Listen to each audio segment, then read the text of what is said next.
Afternoon, Rebecca. How are you today? Hi, Ralph. I am so excited to have you on our Women in Tech and Their Money Stories series this month. For those of you who are not familiar with Rebecca Considine, she is the co-owner of SpeedPro Chicago, a digital imaging and printing company right down in the South Loop area. And we were talking shortly about how we met, and I can't, but it's been quite a number of years, I would say. It has been like almost 7. Okay, see, because And I asked where we met and you said Chamber of Commerce, I was like, damn, that was like back in the day when I was first starting to network. yes, us too. It was like when we were going to personally, when we were going to anything we could get our hands Anything we could get our hands on on. to be visible. It really even wasn't necessarily to build business. It was just to be visible and credible. And we just wanted to make sure that there wasn't a networking event that we weren't at. And it was like 5 days a week, anyways, but it was a Chamber of Commerce event. And it was so funny. We were both disillusioned with the Chamber of Commerce. We started a conversation about it, and you've been wonderful since then, bringing me into way more groups in Chicago, including this one. And yeah, it's just been wonderful. You're amazing. I appreciate that compliment, and I want to go ahead and thank you for being here today. So tell us a little bit about yourself, Rebecca. Yeah, so like you said, I am the partner over at SpeedPro Chicago Loop. We're a large format digital graphics studio in the South Loop. I think no one really knows what that means. What is it? Like, I'm a printer.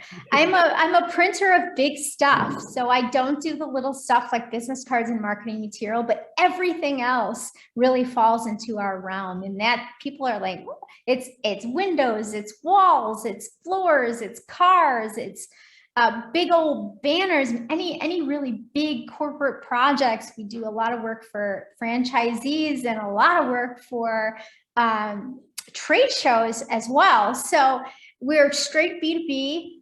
And that is where our happy point is. We're actually kind of located in a warehouse in the back on off Michigan Avenue. We don't have a storefront.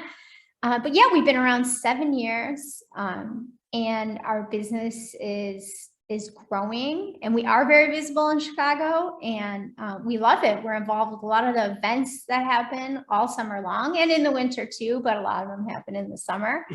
And we're just excited to take our business from a baby business to now an adolescent business. Well, and it's been fun being a part of the journey with you and watching you and Eric grow. And I think, like any entrepreneur, the roller coaster, we've been together when things have hit the fan. We've been there to celebrate with each other. And I know I've enjoyed being a part of the journey with you. Yes, thanks. We've really come into our own as a business and who we are. A lot of times we say we use SpeedPro as a platform to serve Chicagoland. Eric's a Marine veteran, so he has a lot of veteran ties to Chicago, and I'm really passionate about women in business, and that is something that keeps me going. It's part of my why. So, and I can appreciate that. So I think one of the things that keeps us connected is our passion for working with women in business. And for those of you who don't know, Rebecca and I also worked very closely as volunteers for the Women Tech Founders conferences in years past. And you were so generous to do some of the signage for those events, the awards and the conferences. And you and I have always joked that when I do decide to buy my sailboat down the road, that we're going to get Melanco, the symbol, on a jib sail. Absolutely. That'll be something you'll have to figure out on your new printer, right? Yes. So, it's a really amazing industry. We came from media sales, so we knew nothing about print or print technology. And it's just, there is so much technology in print, and it is so interesting. Every year we go to huge trade shows, and we try to absorb all the latest, greatest that's coming out. So we actually have 2 of the latest, greatest. We have one printer that is just amazing technology. It is super duper fast, and it's just beautiful print. And we just got a second brand new printer, and we are the first commercial printer in the whole United States to have this printer. It's kind of it's just like really great technology, and it's perfect for the size print shop that we have. And we are just really excited to be the guinea pigs on this one. So Well, I think it's a testament to your success that SpeedPro as a national corporation wants you guys to be the ones to test this new equipment and to embark on accepting this new digital technology, because obviously you're young and fun and you live in a hip city. Yep. And if there's ever a place to explore such equipment and technology, I would think Chicago would be up there on the list. Yep. Yep. So we're here, we're doing it. We're really excited. And we've always been kind of forward on the technology because, you know, being in Chicago, it's really expensive to have space here. And so we really have to kind of maximize our printing per square foot. And the way to do that in our philosophy is through equipment. So I think that's smart. You're looking at your overall ROI, and when you're in a service-based business, you don't really have as many clunky assets, if you will, taking up a lot of space. But in your situation, that's a totally different thing. So you really do have to think thoughtfully about space versus service and rent. So, well, fantastic. So one of the things I wanted to learn from you is obviously you've been around the block for a while with your experience. And so I wanted to see what one or two successes that you wanted to share with the group, things that really stood out to you in your career that, you're very proud of or you feel very accomplished with. Yeah, you know what?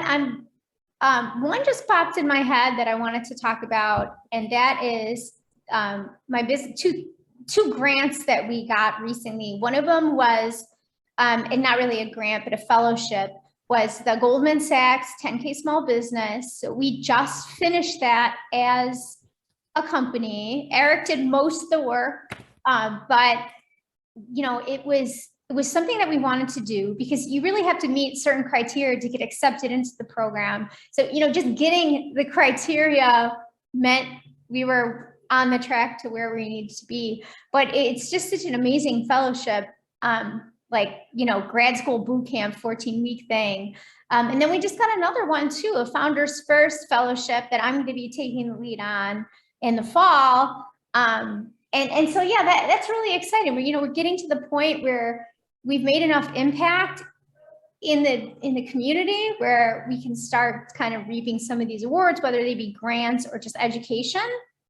And that's this big old printer is exciting as well. So, Well, congratulations. So I've actually had the pleasure of spending some of my corporate career in Goldman Sachs. And I always tell people it was the best education I've ever had. The training, the experience, the people that I worked with was equivalent to getting an MBA. So I can appreciate and congratulations to both you and Eric. I saw that posted on LinkedIn that you got accepted, which is not very easy, but then also completed the program. And that's something you should both be really proud of yourselves. And I'll be anxious to hear more about this other fellowship when it's completed. Yeah, we were really excited when the other fellowship let us know that we got it. They said we were actually one of the top 10 companies. And I was like, that is really cool. You guys show how hard we're working. I was going to say you deserve it. You absolutely deserve it. And I think we've talked about this quite a bit too.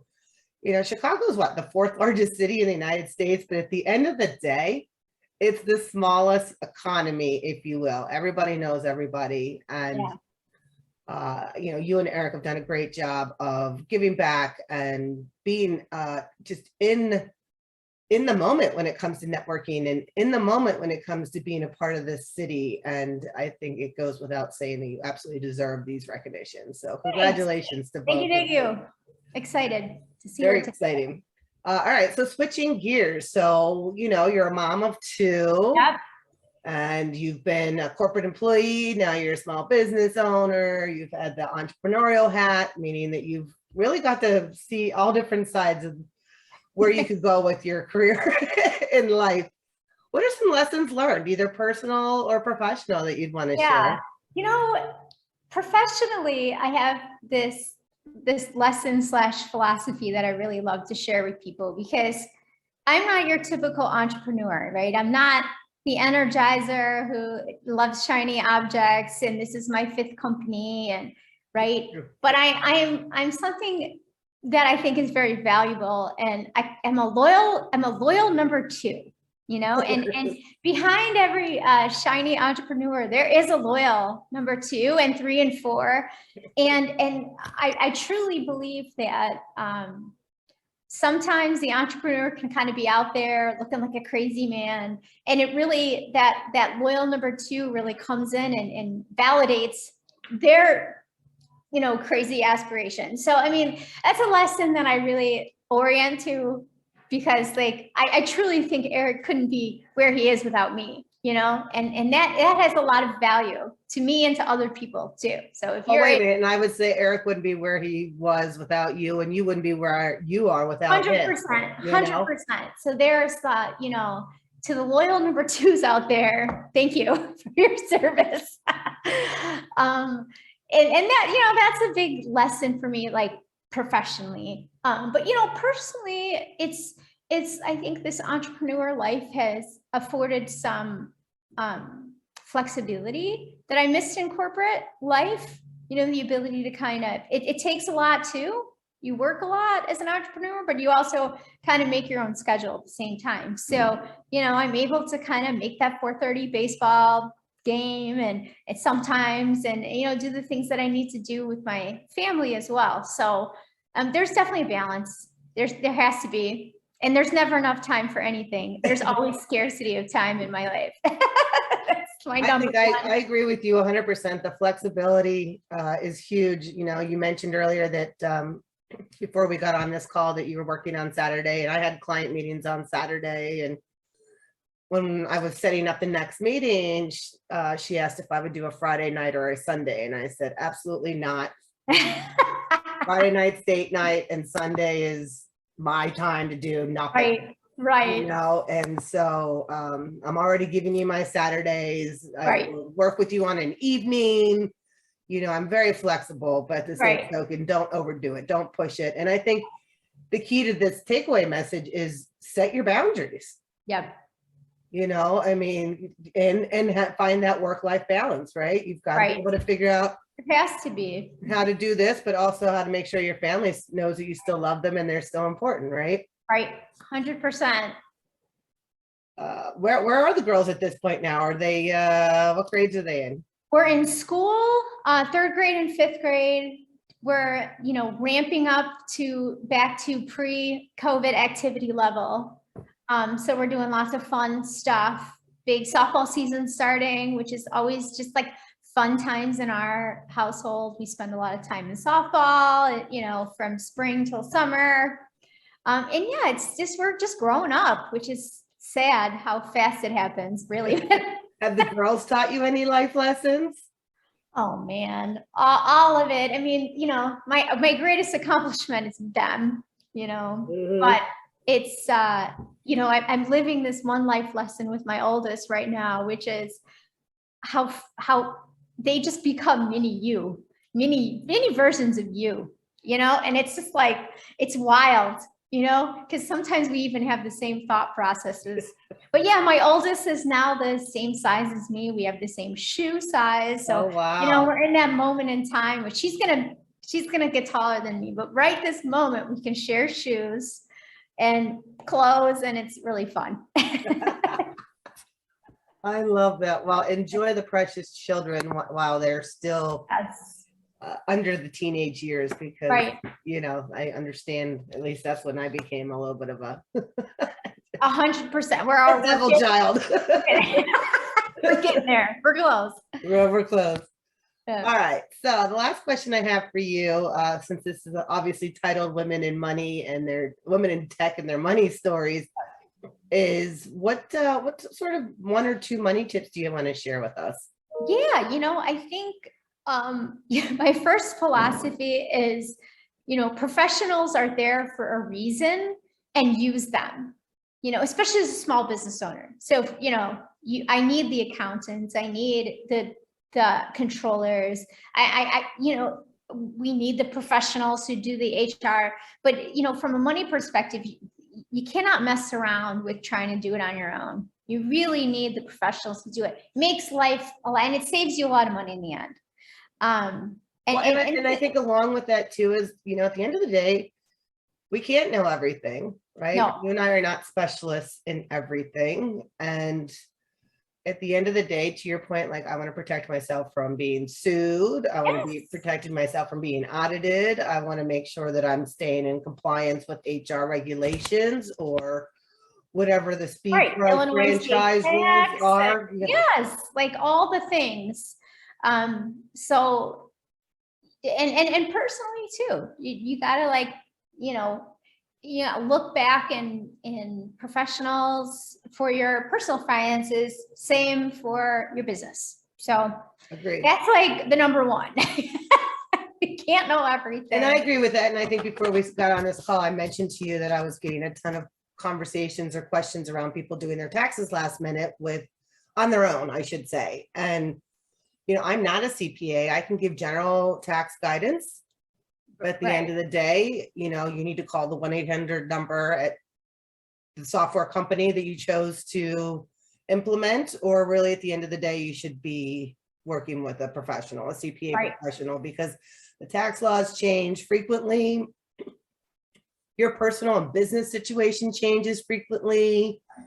And, you know, to be a CPA, they have hours and hours and hours of tests that they have to take. And ultimately, at the end of the day, I want somebody who knows what they're doing to handle what's the most important thing besides family.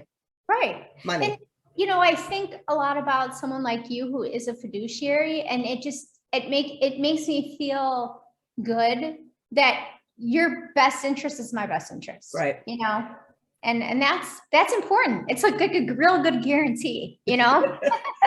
I appreciate that. I do appreciate that. Okay. And then what other tips do you have for us? You know, the second one that comes to mind, I'm really not giving money advice, but it felt like during the pandemic that cash was king.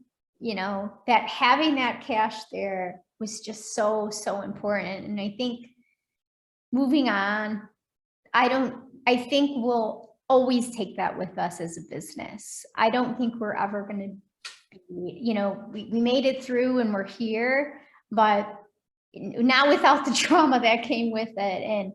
And part of that is how important cash is, you know, to have to running your business. And, you know, capital is just really important because, you know, things can change in a heartbeat. So as we saw. that's something we might be doing a little differently in the future, is just holding on to a little bit more insurance cash, just in case. So I totally agree with that. And I can tell you in two scenarios. On the personal side, I had several clients lose their job during the pandemic, and they were so grateful that they had the emergency fund.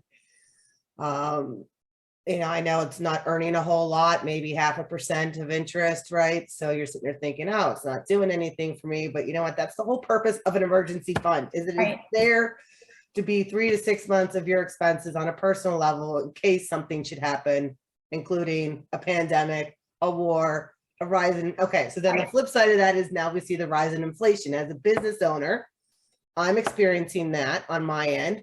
You're experiencing that on your end. And, you know, there's going to be months where you're going to have to dip into that cash is king pile because your materials are more expensive, or your employee wages went up more, or whatever that may look like. In my scenario, you know, the stock market hasn't been real happy about the war and the inflation. And so, you know, my clients' accounts are down across the board. It's outside of my control. But, you know, that in that sense, so is my income, because I'm tied to, you know, a percentage of assets under management. And so, you know, I, as a professional and as a small business owner, also need to have that opportunity to tap into a cash is king. And I know it's kind of taboo that you don't want to have cash under your mattress. I think that a little bit. that pandemic and what we're experiencing now in our economy, I think are lead indicators to why you're absolutely right with your piece of advice. Right. Yeah. Cost of goods has been really difficult, and getting goods has been really difficult. And it's challenging. You know, I used to be able to just get on the internet and buy what I needed, and most of the time it was here the next day. And that is not the case anymore. And if it is, it's really a lot more expensive than it used to be. So yeah, we've been adjusting to try to figure out how to make it all work. Absolutely. You know, it's hard. It is hard. It is hard. But I want to piggyback on something you said with the pandemic. Is it was a great financial reset for everybody involved. And it really gave us an opportunity to go back and monitor where we were spending money and being more considerate and thoughtful about our spending habits. And I think it's a cautionary lesson for us to know that now that things are opening again and things are kind of getting back to normal, that our spending doesn't necessarily have to be in the same place that it was pre-pandemic, you know. So to the point that you made, that cash is king, back in the day, I think nobody really cared about cash is king because they had a credit card. And now, and now everyone's like, well, I don't know what's happening out there in the world, and stuffing some dollars under my bed is probably not a bad idea. Exactly. But you know, we spent a little bit, got a new printer, so you know, we're starting to invest in technology and people, just probably a little slower than we used to. So well, and the good news is that, you know, should potentially be a business expense deduction. Yes, 100%. Well, speaking of which, where can we find SpeedPro? What do you have that we can be doing to follow along with you, and anything you want to offer the audience? Thanks. Thank you so much. You know, we are at SpeedProChicagoLoop.com. We've been told that we have a pretty awesome and fun newsletter. Okay. It's a very visual business, and we do lots of really, really fun projects. We just finished up the Nike corporate office, which is some of the coolest wall graphics I've seen in a while. One of them is all 3D to make it look 3D. It's really cool. So yeah, we you know, push out our newsletter. So please go there. You can sign up for the newsletter on our website. And then also we love the Small Business Advocacy Council. It's an organization in Chicago that's nonpartisan, that fights on behalf of small business. They host a ton of networking event, virtual and starting back in person. So if you go to the smallbusinessadvocacycouncil.org and their events page, you can see us at a lot of the Small Business Advocacy or SBAC for short. You can see us at a lot of the SBAC events.